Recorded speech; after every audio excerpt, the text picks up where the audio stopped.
Hello students, JP online classes में आपका स्वागत है। आज हम कथा सम्राट मुंशी प्रेमचंद द्वारा जो रचित दो बेलों की कथा है उसकी प्रारंभिक जो व्याख्याएं हैं उसका हम अध्ययन करेंगे। अब इन व्याख्याओं का जब हम संदर्भ लिखें तो उसका संदर्भ क्या होगा मैं आपको बतला रहा हूँ।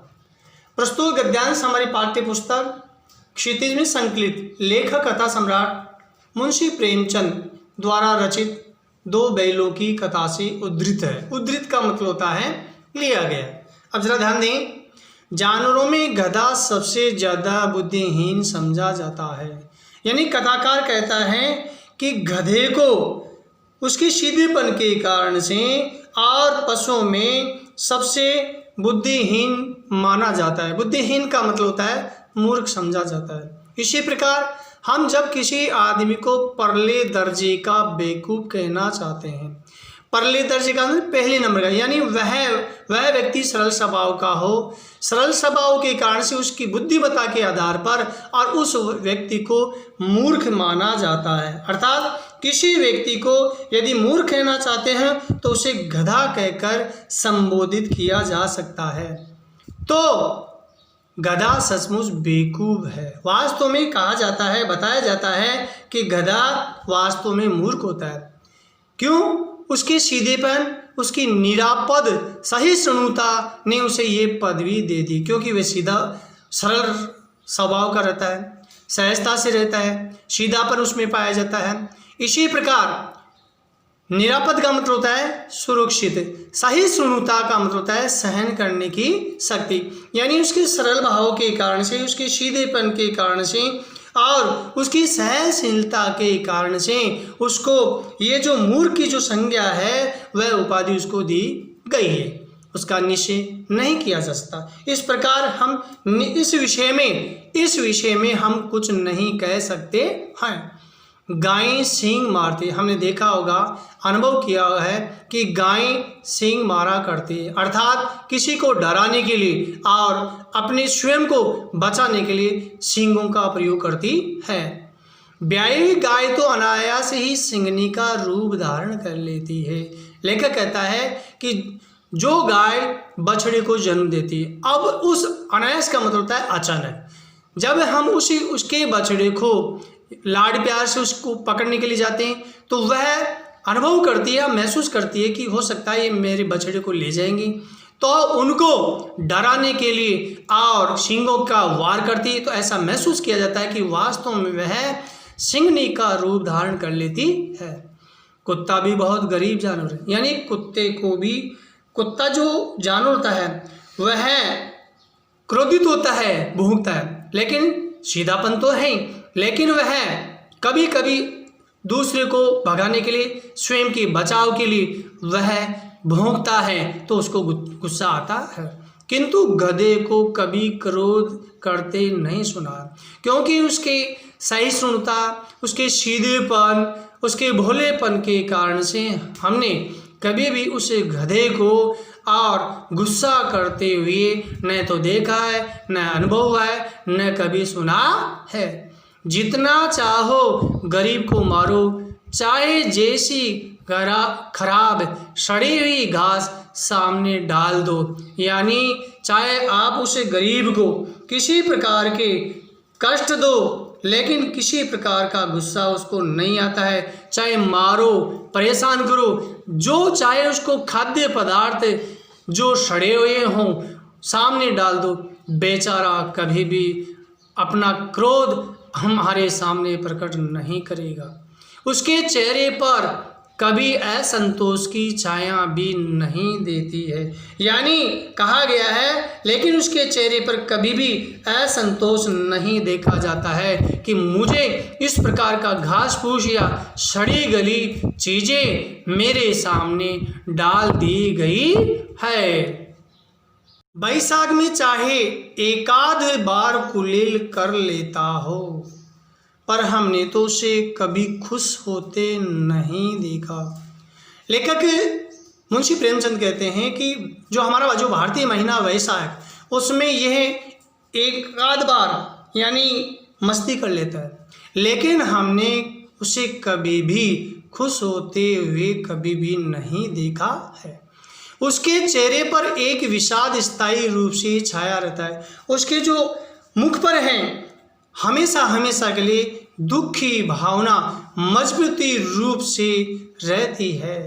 सुख दुख हानि लाभ किसी भी दशा में उसे बदलते नहीं देखा। पुनः देखिए, उसके चेहरे पर एक विषाद स्थायी रूप से छाया रहता है, यानी दुख की भावना रहती, क्योंकि गधा बहुत ही सीधा सहनशील और संतोषी पशु रहता है। सुख दुख हानि लाभ किसी भी दशा में उसे बदलते नहीं देखा, यानी सुख दुख हो हानि लाभ हो मान अपमान हर स्थिति में वह एक सा व्यवहार करता है। ऋषि मुनियों के जितने गुण, यानी ये सभी गुण ऋषि मुनियों में हैं, जो सभी उसमें पराकाष्ठा को पहुंच गए, यानी जो गधे में अंतिम सीमा तक समाहित हुए। अब ऋषि मुनियों में कौन से गुण होते हैं? सीधा सहनशील संतोषी इत्यादि भाव रहते हैं, पर आदमी उसे बेवकूफ़ कहता है, लेकिन फिर भी लोग उसे गधा ही कहते हैं, मूर्ख ही मानते हैं। सद्गुणों को इतना अनादर कहीं नहीं देखा है, क्योंकि ये जो मैंने बताया कि ऋषि मुनियों के जितने गुण हैं वे सभी उसमें पराकाष्ठा को पहुंच गए, क्योंकि ऋषि मुनियों में भी सुख दुख हानि लाभ मान अपमान आदि हर अवस्था में समभाव रहते हैं। लेकिन गधे में सीधापन सहनशील संतोषी भाव होने के कारण से लोग उसे हमेशा हमेशा के लिए मूर्ख समझते हैं। सद्गुणों का इतना अनादर कहीं नहीं देखा। ऐसा महसूस किया जाता है कि जितने ये सद्गुण पाए जाते हैं, क्यों? क्योंकि सरल होने के कारण से फिर भी लोग उसको मूर्ख मानते हैं और कदाचित सीधापन संसार के लिए उपयुक्त नहीं। लेखक ये बताना चाहता है कि व्यक्ति को कभी भी हर स्थिति में इस प्रकार के भाव नहीं रखने चाहिए। क्यों? गधा भी ऐसा ही स्वभाव वाला है, उसके व्यवहार में किसी भी परिस्थिति में बदलाव नहीं आता है, लेकिन उसके इसी स्वभाव के कारण लोग उसे बेवकूफ़ कहते हैं। देखिए न, भारतवासियों की अफ्रीका में क्या दुर्दशा हो रही है। लेखक बताता है कि स्वतंत्रता के दिनों की बात करते हुए लेखक कहता है, अफ्रीका और अमेरिका में भारतीयों के साथ होने वाले दुर्व्यवहार और उनकी दुर्दशा के बारे में बताता हुआ कहता है कि स्वभाव में सरल और भोले भाले भारतीयों की अफ्रीका में दुर्दशा हो रही थी।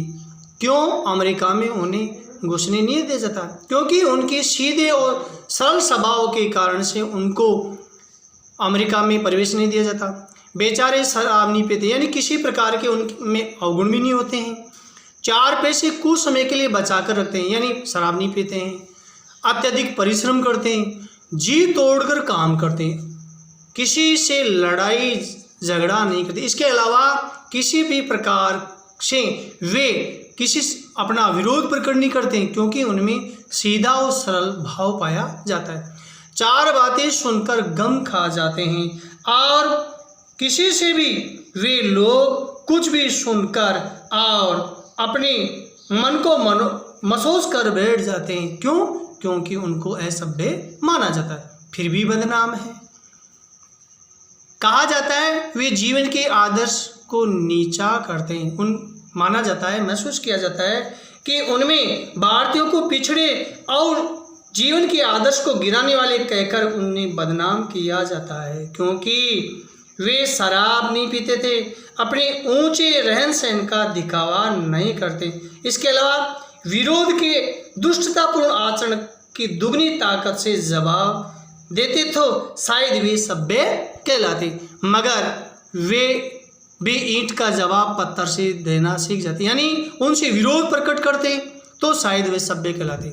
जापान की मिसाल सामने, यानी उदाहरण है। एक ही विजय ने उसे संसार को की सभ्य जातियों में गणने बना दी, यानी गिनने की होगी। अब आगे लेखक उदाहरण देता हुआ बताता है कि जापान इस बात का सबूत प्रमाण है कि एक युद्ध में विजय होने के बाद उसकी संसार की सभ्य जातियों में उनकी गणना होने लग गई है।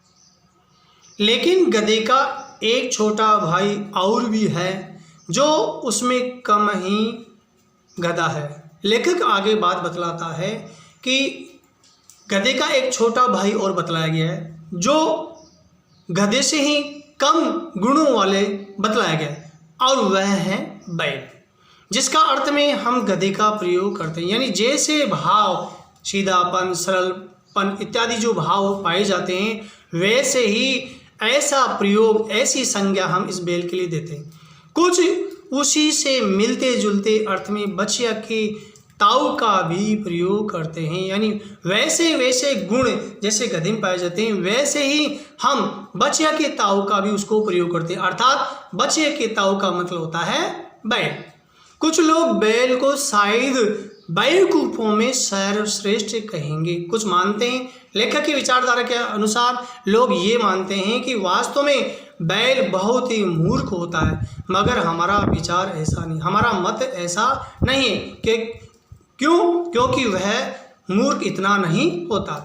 बैल कभी कभी मारता भी, अर्थात बैल रोष यानी क्रोध प्रकट करता है। कभी कभी अड़ियल बैल भी देखने में आता है, अर्थात किसी बात पर अटक जाना, अपनी बात को मनवाने के लिए वह अड़ियलपन दिखाता है, और भी कई रीतियों से अपना असंतोष प्रकट कर देता है। यानी कभी कभी अपनी सींगों के प्रभाव से, कभी कभी संकेत ध्वनि आँखों से और बोलने की जो ध्वनि के द्वारा अपनी बात को प्रकट कर देता है। अतएव उसका स्थान गधे से नीचा है। इसलिए बताया जाता है कि उसका जो स्थान दिया रखा है वह गधे से भी नीचा बताया जाता है।